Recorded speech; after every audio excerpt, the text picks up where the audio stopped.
Il y a un Midrash Rabbah qui dit une chose très peu connue et tout à fait étonnante. Le Midrash dit la chose suivante, je cite de mémoire, mais c'est plus ou moins les mots. Ani Yachid, Dieu parle à Abraham. Ani Yachid, je suis unique. Ata Yachid, tu es unique. Ani tel lecha yom meyuchad, je te donnerai un jour tout à fait spécial. Sheyichaper kol avonotrem, qui pardonnera tous vos péchés. Ezeyom, Hoshana Rabbah. Quand j'ai lu ce midrash, j'ai dit c'est bizarre. Le jour qui pardonne tous les péchés, c'est Kippour. C'est pas Hoshana Rabbah. Enfin, là on voit que c'est aussi Hoshana Rabbah. Mais si Dieu dit cette notion d'unité, Yachid, cette notion de moi je suis seul, toi tu es seul, je te donne un jour qui est seul, qui est miyuchad, qui est séparé, qui est singulier, qui n'est pas comme les autres, dont la fonction est d'effacer toutes les fautes, d'expier toutes les fautes. Alors, on a deux questions. Une question, comment ça se fait que ce n'est pas Kippour? En d'autres termes, comment est-ce que Hoshana Rabbah s'articule autour de Kippour? Deux, pourquoi est-ce qu'Hoshana Rabbah a cette puissance expiatoire de kapara, de pardonner toutes les fautes? Alors, on va essayer de comprendre les choses en profondeur. Vous savez qu'il est écrit dans le Midrash que celui qui s'assit dans la soukha, vraiment, il sera zoché de la soukha que Dieu fera plus tard dans les temps futurs, avec la peau du Léviathan, de l'immense baleine bleue, du Léviathan, la peau du Léviathan. Et il aura le mérite d'être assis sous la peau du Léviathan. Qu'est-ce que c'est que cette peau de Léviathan? Qu'est-ce que c'est que cette peau de baleine bleue que Dieu va prendre comme srar pour faire une soukha? Alors le Léviathan, d'après les textes, c'est la dimension de ce qu'on appelle de Malchut.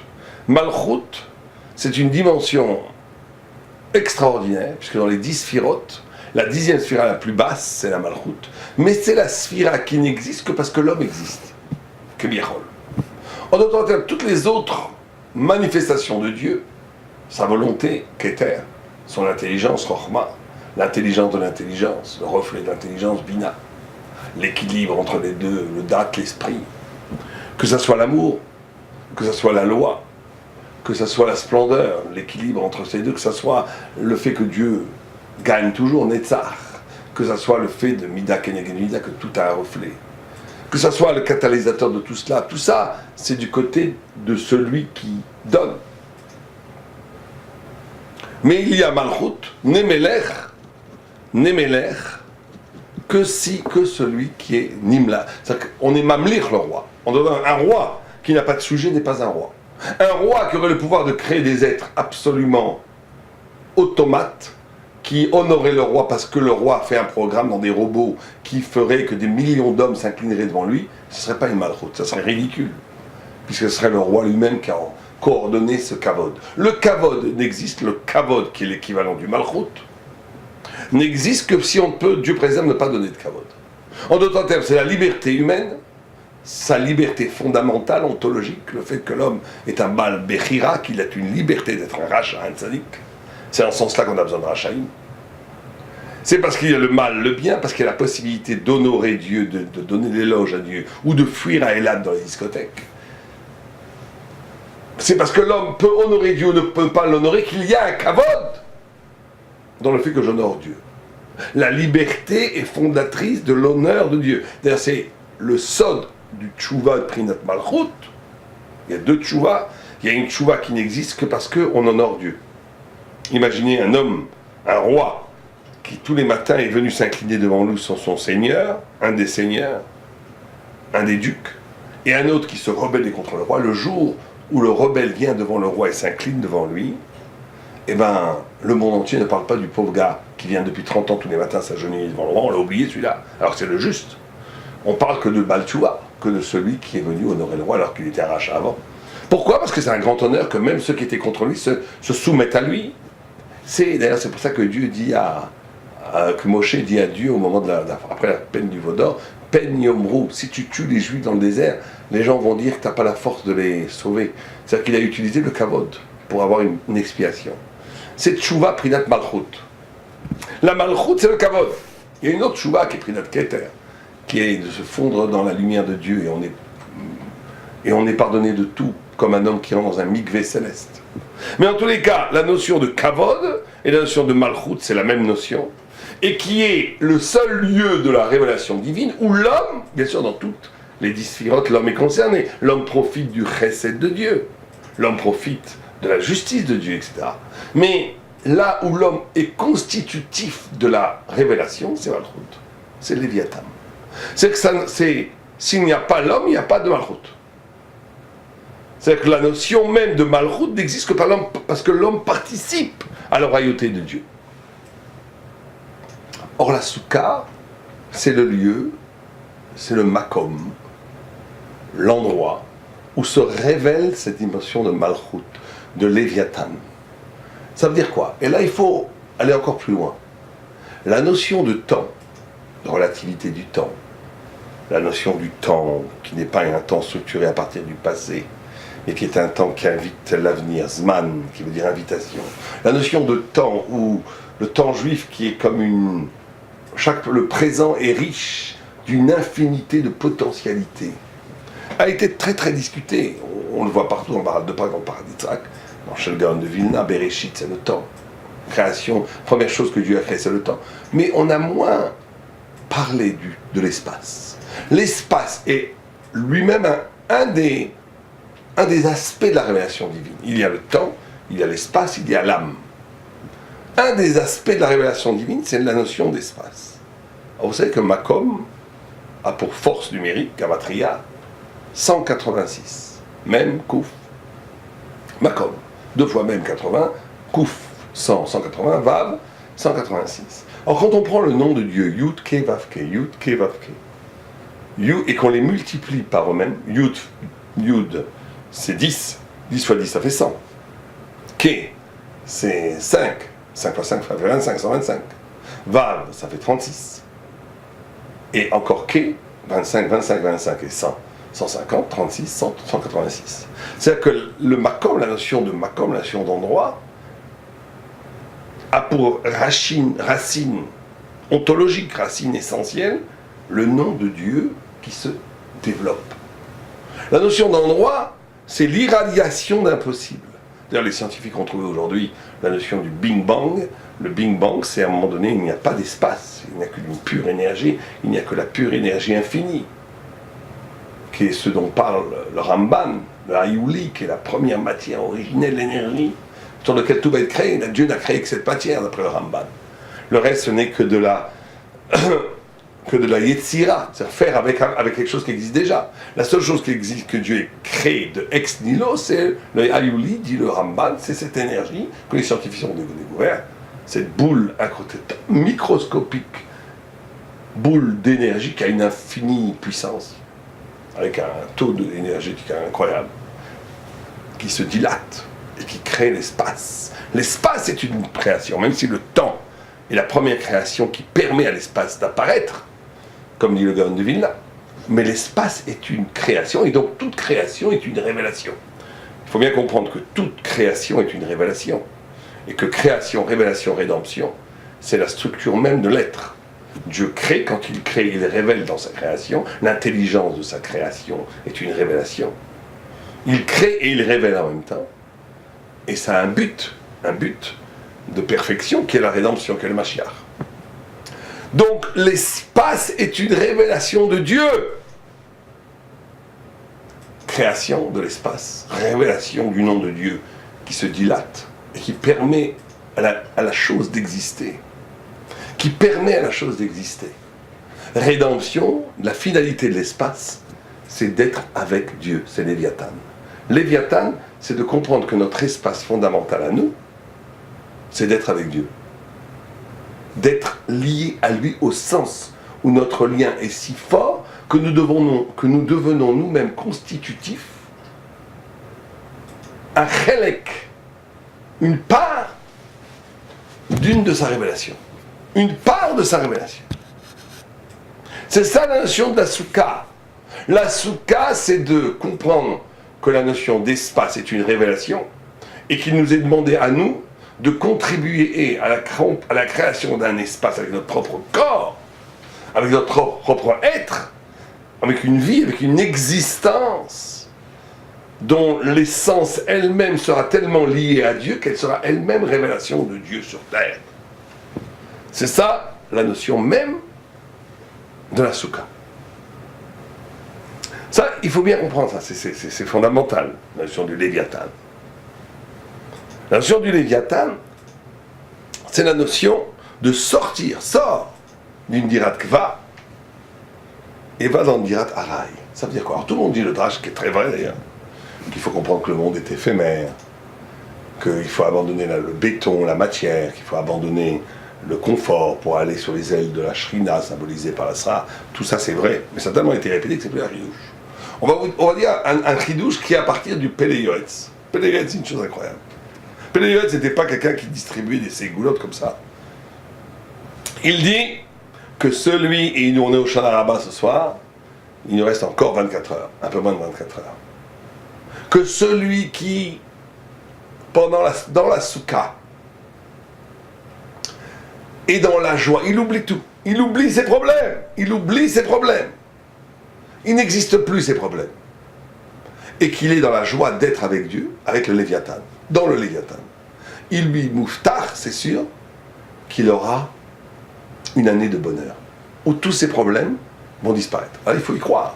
Les gens ont dit des choses, mais il faut y croire. Les ségoulottes, elles ne marchent que si on y croit. Il faut croire. Alors certains vont dire, mais c'est irresponsable. C'est enfuir la réalité. C'est fuir la logique du réel pour vivre dans des rêves et tu crois que la réalité va changer parce que tu rêves. J'ai dit ça une fois à Yeke, il me dit, mais nous, moi je suis Yeke, je ne peux pas accepter un sfara comme ça. Le réel est le réel. Non, le réel n'est pas le réel. C'est Midirat Keva, c'est-à-dire qu'il y a effectivement un monde qui est le Dirat Keva, qui est le monde qui est régi, organisé, conditionné, articulé, tourné en bourrique par des lois physiques, économiques, sociologiques, psychologiques, tous les hic qui sont des chevaliers noirs, les cortèges du Satan. C'est comme ça, il y a un monde qui est organisé, orchestré, une horlogerie très, très perfectionnée, qui a l'air inébranlable et qui organise le monde. C'est Dirat Kva. Dans ce monde-là, il n'y a pas de solution. Dans ce monde-là, celui qui est dans le mauvais rouage, qui est broyé par la vie, il est broyé par la vie. Tu veux sortir de cette souffrance, tu veux sortir de ce malheur, tu veux sortir de ce mauvais mazal. C'est Dirat Kva. Dis que tu n'habites pas là-bas. Quand on est sorti d'Égypte, Dieu nous a mis sur les nuées de gloire. Sur les nuées de gloire, c'était en bas, c'était en haut, c'était à droite. Il nous a créé un espace extraterritorial. La notion de l'ouverture de la mer Rouge, c'est la création d'un espace qui n'est propre qu'aux Juifs. Un espace qui n'est habitable que par les Juifs, que par Israël. Au point où quand les Égyptiens rentrent dedans, la mer Rouge se ferme et les tue. C'est pas qu'ils ont été punis. C'est qu'ils sont rentrés dans un espace qui n'était pas pour eux, et qu'un espace qui les tue, c'est comme si moi j'entrais dans une fournaise ardente. Ben, je vais être consumé. C'est pas pour moi, le feu n'est pas mon lieu de résidence. Eh bien, il y a un lieu de résidence qui est pour le vrai Israël. Mais si le juif habite le lieu de résidence du Dirat Keva, et il y croit au Dirat Keva, parce qu'effectivement, le Dirat Keva, c'est ce que ça coûte de l'argent. On a acheté un appartement, 700, 800 000 euros, ça coûte. Il faut payer les charges, le béton, c'est du béton. Ça a l'air solide, la pauvre Saka, la pauvre Souka, c'est rien du tout. Quelqu'un qui serait rationnel, il vous dit, mais c'est de la blague, voyons monsieur. L'appartement à 1 million d'euros, à 5 millions de shekels, et cette petite Souka que j'ai acheté 800 shekels, vous n'êtes pas mieux que bon. Ben si, monsieur. Pourquoi? Parce que le monde Keva, c'est un monde déterminé. C'est un monde qui est complètement déterminé. Et dans le déterminisme, il n'y a pas de miracle. Il n'y a pas de solution. Comment tu fais? Ben, tu sors du monde Keva, tu dis oublie, c'est pas pour moi. J'oublie. Où tu vas? Dans Dirat Harai. Tu sors, tu te mets avec Dieu. Comment ça marche? On ne sait pas. Mais il y aura des solutions. Comment ça marche? Je ne sais pas. Mais tu es sorti du Dirat Keva, tu rentres dans la sphère extraterritoriale qui appartient à Dieu. Et ça, cette sphère, tu la crées. Alors c'est là où ça devient compliqué. C'est là où ça devient compliqué. Parce que quelqu'un peut dire, oh, bah, c'est génial, j'ai trouvé la solution. Je sors du Dirat Keva, je crois en Dieu. Le gars, c'est un maboule. Pourquoi? Parce qu'il a pas les méthodes pour ça. Il n'a pas le niveau spirituel pour ça. Là où c'est compliqué, c'est l'épreuve de la joie. Ça veut dire que c'est qu'en étant joyeux, c'est-à-dire sa mère Bechelko, sans aucune jalousie,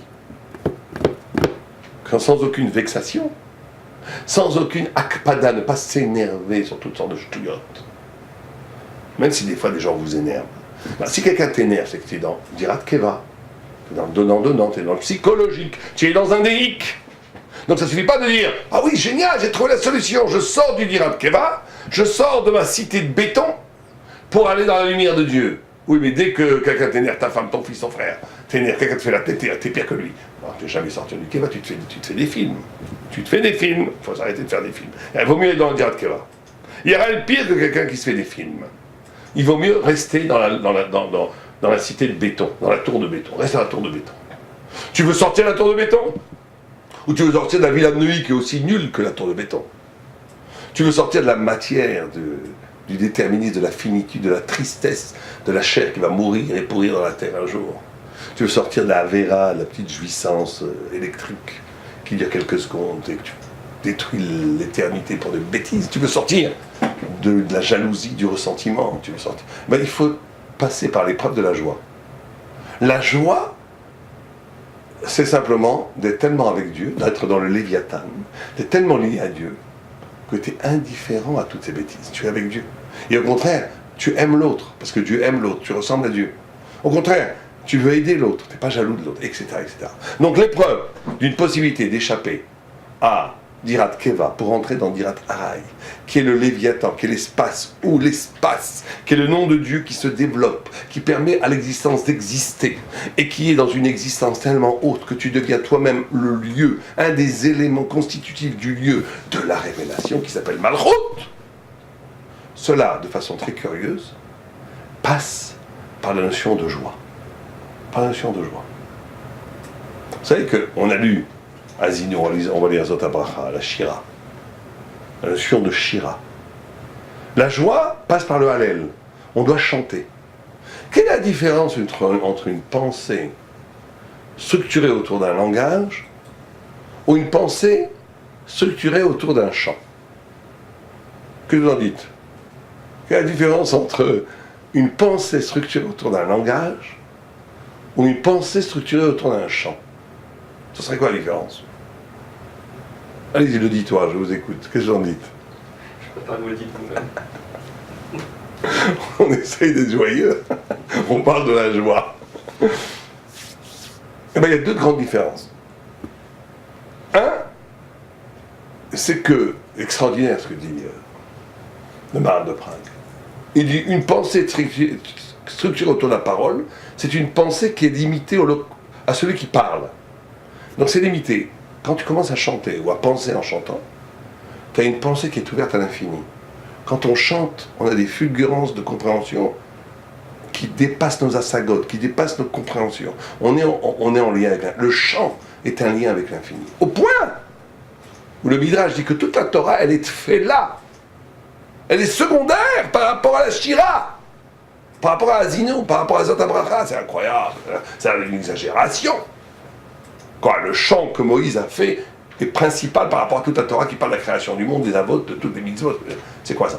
C'est quoi? Oui, parce qu'il y a une première dimension, c'est qu'il y a une Torah qui est révélée au niveau de la parole, il y a une Torah qui est révélée au niveau du chant. Cette Torah au niveau révélée au niveau de la parole, c'est merveilleux, c'est la halakha, c'est la pensée, c'est la structure, c'est le pile-poule fou de la Gemara.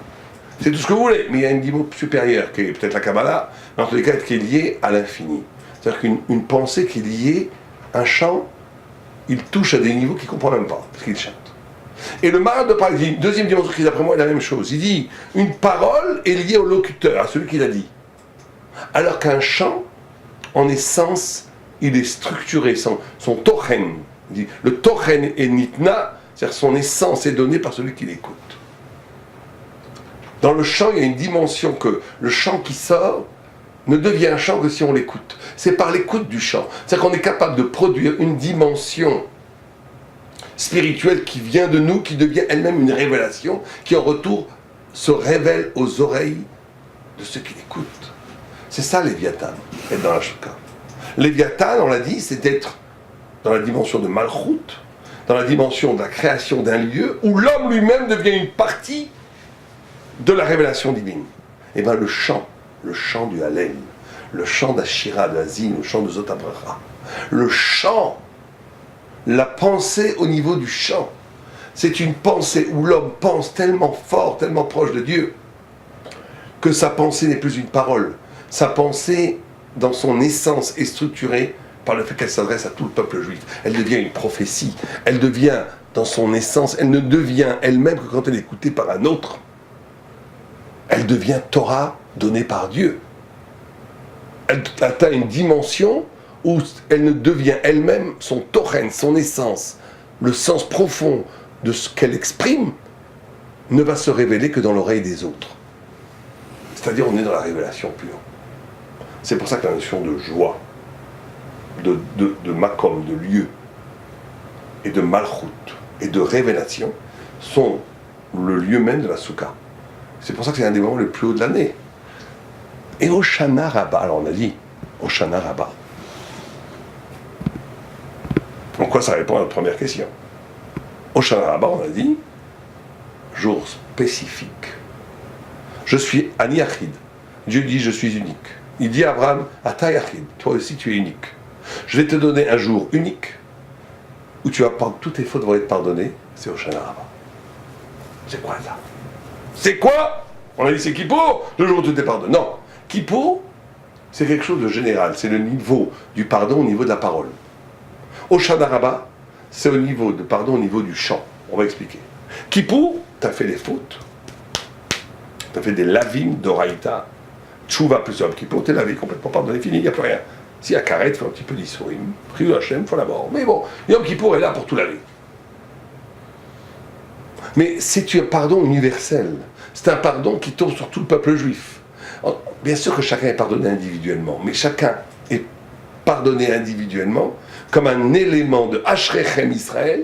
Soyez heureux Israël, devant qui est-ce que vous êtes purifié? Devant Dieu, Mikvé Israël Akadosh Baruch Hu. C'est-à-dire que la purification est une purification, c'est un flot d'amour qui lave tout. C'est Kippour, c'est magnifique. Mais ce qui est pardonné, c'est la logique même des choses. À Hoshana Rabbah, c'est la notion de singularité. Ata Yachid, Ani Yachid, Ata Yachid. C'est qu'il y a en chacun de nous un champ. Un champ! Ça veut dire une façon de comprendre la Torah et de la restituer au monde, où cette Torah ne devient Torah que quand elle est écoutée par les autres, qui est absolument unique. C'est ce qu'on appelle la Torah Shebal Peh. C'est pour ça qu'il faut étudier toute la nuit en Hoshana Rabbah. La Torah Shebal Peh, c'est une Torah qui est comment je reçois la parole de Dieu, comment cette parole de Dieu, d'abord je la reçois, il faut le dire, avant il faut être un Talmid Chacham, il faut comprendre, il faut étudier, il ne faut pas inventer des chidushim tant qu'on n'a pas passé 30 ans, au moins 12 heures par jour, alors on est la Torah, sinon c'est la rigolade. Mais une fois qu'on est capable, qu'on sait étudier, qu'on n'est pas un rigolo qui invente n'importe quoi, on a passé 30 ans à étudier le Shas, Rashi, Tosfos, Rishonim et tout, on sait. On sait. On sait rien, mais on sait un peu. Alors à ce moment-là, on te demande ton chant. Ton chant, ça veut dire comment toi, tu es capable d'avoir une pensée qui devient le reflet de la Torah, le Hod, le reflet de la Torah, qui lui-même ne va être constitué dans son essence que par l'écoute des autres. C'est ton chant. Ça, c'est au chant. Ça, il n'y a que toi qui peux le faire. C'est Ata Yachid. Ani Yachid, Ata Yachid. Ce jour-là, c'est un pardon total. Un pardon total. Toutes, kol avodotchem, même celles qui sont carrées, tout. Pourquoi? Parce qu'on est dans la singularité. Quand Dieu pardonne de façon générale, même de façon individuelle, mais que ça fait partie d'un principe général, alors il y a des règles. C'est qui pourrait des règles, même dans qui pourrait des règles. Hoshana Rabbah, c'est sauve-moi du puits. Hoshana, Hoshiana, sauve-moi. Quand même un rachat qui est au fond d'un puits, il dit sauve-moi. On lui lance une corde, on le sauve. C'est singulier. C'est singulier. Si vous avez maintenant, on vient vous voir, vous êtes un grand juge, on vous dit écoute, il faudrait peut-être pardonner tous les rachaïm. Vous allez dire, il n'y a pas question. Il y a une notion de justice dans la terre. Il n'y a pas question de pardonner tous les rachaïm. Il faut que les rachaïm fassent tchouva, il faut qu'ils reçoivent des coups sur la tête, il faut qu'ils soient. Il y a une loi. Le même bonhomme, il voit un rachat, un affreux jojo, un rachat, un gars qui a fait des bêtises dans sa vie. Il est au fond du puits, il est en train de mourir, les scorpions l'attaquent. Sauve-moi, s'il te plaît, sauve-moi. Ce juge, instinctivement, il va lui jeter une corde. Pourquoi? Parce que c'est individuel, on n'est pas dans les lois ici. On est dans l'individuel. On est dans quelque chose qui dépasse la loi. On est dans le champ. On est dans la notion de comment toi tu peux, comment ton âme est le reflet d'une révélation de Dieu qui se fait chant. Et ce chant devient révélation Torah pour tout celui qui l'écoute. Et ça vaut toujours le coup d'être sauvé. C'est un niveau extraordinaire de compassion divine. C'est ça, Hoshana Rabbah. Pour ça que cette nuit, il faut étudier la Torah. Il faut écouter la Torah. Mais il faut essayer aussi, chacun à son niveau, de dire comment toi, tu la comprends. Quel est ton champ? Quelle est ta singularité? Atayachid! Tu es unique, et je suis unique, et tu es unique, et c'est le lien de Léviathan. Regardez comme c'est extraordinaire, comme tout est lié. Ata, Ani, Léviathan, on est ensemble. Dans la dimension de Malchut, tu es constitutif de ma révélation, dit Dieu. C'est pour ça que la fin des temps, qui est très proche, très très proche, à la fin des temps, les goïms vont venir voir Dieu, ils vont lui dire mais c'est pas normal. Quoi qu'est-ce qu'il y a? Bah, je sais pas, Israël c'est normal qu'il a traversé 3000 ans. Tu l'as donné des tanks, des bombes atomiques, des avions merveilleux, des fusées. Quoi? Parce que oui, t'as donné. Pourquoi? Bah t'as donné des tefilines. Les tefilines, ça protège l'esprit, ça unit le cœur et la tête. Tu as donné des tzitzit, c'est un vêtement de lumière qui protège des agressions. Tu lui as donné Kippour pour se faire pardonner. Tu lui as donné Hoshana pour se remettre en question et juger. Et je pourrais faire toute la liste. Tu lui as donné des lois qui caractérisent le rapport entre l'homme et la femme. Il a évité de s'engoncer dans la matière. Et nous, tu nous as donné 7 petits mitzvot générales, ça suffit pas. Donc on n'est pas d'accord avec le jugement. Dieu va dire, bon, écoutez, je vais vous donner une petite mitzvah kala, une petite mitzvah sympathique. Et on va voir ce qui va se passer. Il leur a donné la soukha, tout le monde connaît le midrash, il a eu une chaleur extraordinaire, les goïs sont sortis, ils ont cassé la soukha de nerfs, et ils n'ont pas été capables de faire la mitzvah. Qu'est-ce que c'est que ce midrash? Ben, d'abord, pourquoi c'est une mitzvah kala? Pourquoi c'est quelque chose de simple? Parce que c'est justement la soukha est l'extrême limite de l'acte. Ceux qui ont étudié la soukha savent très bien qu'il n'y a pas d'acte dans la soukha. D'après le homme de Vilna, vous rentrez dans une soukha, vous dites l'ishem la soukha. Vous ne mangez pas, vous ne dormez pas, vous ne buvez pas, vous ne dormez pas, vous ne faites rien. Vous asseyez, vous faites l'ishem la soukha. Dans la je ne dis pas qu'elle n'est pas comme ça, elle est peut-être comme ça. Elle est comme ça en réalité, mais on ne la fait pas, le minag. Mais le Mishnah Berurah dit par exemple que si vous avez fini de manger, de dormir, de boire et tout, et que vous arrivez dans le soukha d'un ami, et que vous n'avez rien mangé, rien boire, et vous savez que vous n'allez pas remanger chez vous, il faut faire l'ishem la soukha même si vous ne mangez rien. Le minag, je ne sais pas, n'est pas comme ça, je ne sais pas pourquoi. Mais en tous les cas, la halakha, c'est que, essentiellement, on n'a pas besoin de faire un acte pour s'asseoir dans la soukha. On le fait comme un minag au moment où on mange, parce que la achila, c'est une kviut, on habite vraiment la soukha à ce moment-là. Mais en réalité, on te demande simplement d'être. Et regardez la finesse du midrash. Un goy, on ne peut pas lui donner une mitzvah. Pourquoi? Parce qu'une mitzvah, c'est Léviathan. Léviathan, ça veut dire comment je suis moi-même, constitutif, c'est Malchut, constitutif d'un acte qui me dépasse complètement et qui crée une sorte de catalyseur de la lumière divine sur terre. Un goy, tu ne peux pas lui demander la kedusha. Tu ne peux pas lui demander de faire ça. Il ne peut pas créer un acte qui le dépasse, qui soit le lieu même de la révélation divine. Ça, c'est un juif qui peut le faire. Mais être, la soukha, il n'y a pas d'acte. La soukha, c'est l'extrême limite de la mitzvah. On te demande simplement d'être. Être baignant dans la lumière de Dieu. Ça, un goy à la limite peut le faire. Soit essayer d'être avec Dieu. Essayer sans un acte, d'être dans le Léviathan. Ils n'ont pas pu. Ils n'ont pas pu parce que l'essence même, et c'est pas une attaque, l'essence même de la métaphysique goy, c'est de créer un monde donc, qui, dans sa poétique, dans sa beauté à lui, existe absolument face à Dieu. C'est pas hasard si toutes les nations ont pendant des siècles apporté énormément l'idolâtrie. Comment accaparer le divin dans l'être ou l'être dans le divin. C'est pas un hasard si la religion qui vient du judaïsme et qui a fleuri en Occident ont transformé un homme en Dieu. C'est pas un hasard que la religion qui vient du judaïsme et qui a fleuri en Occident humanise Dieu. Cette humanisation de Dieu, c'est l'impossibilité de vivre avec Dieu. Tu es obligé de rendre Dieu un homme. Idée terrible. Et d'un autre côté, l'autre religion, qui vient aussi du judaïsme, qui elle reste fidèle à un Dieu transcendant, et en cela, cette religion est la plus recommandée pour un non-juif. Mais quand même, elle a un problème d'accepter le monde. Cette religion, bon, on peut nous dire que c'est pas vraiment ce qu'elle veut et tout, mais dans les faits historiques, elle est une dévastation du monde. Et donc il casse la soukha. On ne peut pas vivre un espace où moi et Dieu on est au même endroit, c'est pas possible. Je casse la soukha. Donc le travail de soukha et de Hoshana Rabbah, c'est d'être avec Dieu dans la lumière. Être simplement soi-même. C'est-à-dire quoi être simplement soi-même? Pas comme les psychologues vous disent, soyez vous-même. Mais d'être dans cette harmonie, d'être avec Dieu, de comprendre que l'essence du juif, c'est d'être avec Dieu. D'être avec Dieu, mais simplement, pas simplement d'être avec lui. De se concevoir soi-même comme le lieu et le vecteur d'une révélation qui n'aurait pas lieu sans moi. Se vivre comme une intrigue, comme une épopée. Se vivre comme une aventure presque chevaleresque. Chaque juif doit combattre des démons, des dragons, doit combattre toutes sortes de choses qui veulent l'empêcher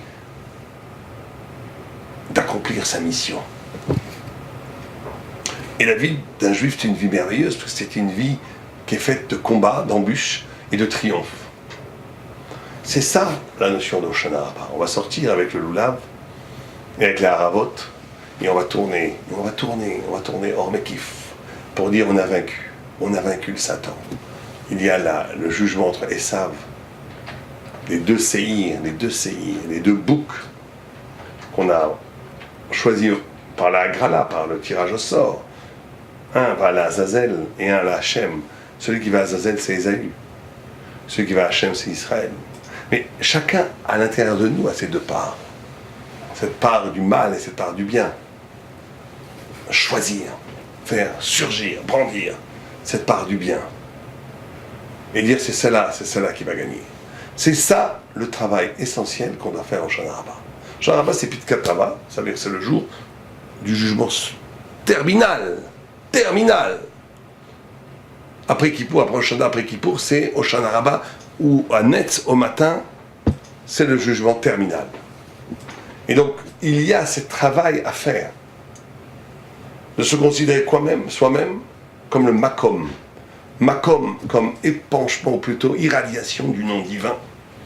Et donc, chacun d'entre nous est travaillé à l'intérieur d'un Tohu Vebohu. Chacun est Meboulbal. À partir de Tohu Vebohu, du Bilboul, Dieu a créé le monde. À partir de son Tohu Vebohu personnel, à partir de sa confusion personnelle, il faut créer de nouveau un être qui accepte cette vocation d'être la vitrine de Dieu sur terre. Quand on fait cela, en Hoshana Rabbah, tous les péchés sont pardonnés. Tout est lavé, chalak. Comme dit Yaakov, Seir, le bouc Seir, et ça, il est comme un Seir, avec un bouc avec plein de poils. Le mot, la paille et le reste, on ne peut pas l'enlever. Yaakov, c'est chalak. Chalak, c'est-à-dire la faute, elle glisse, elle tourne, elle est lavée complètement. C'est complètement lavé. C'est ça, le travail essentiel de Hoshana Rabbah à Leva Yalenu.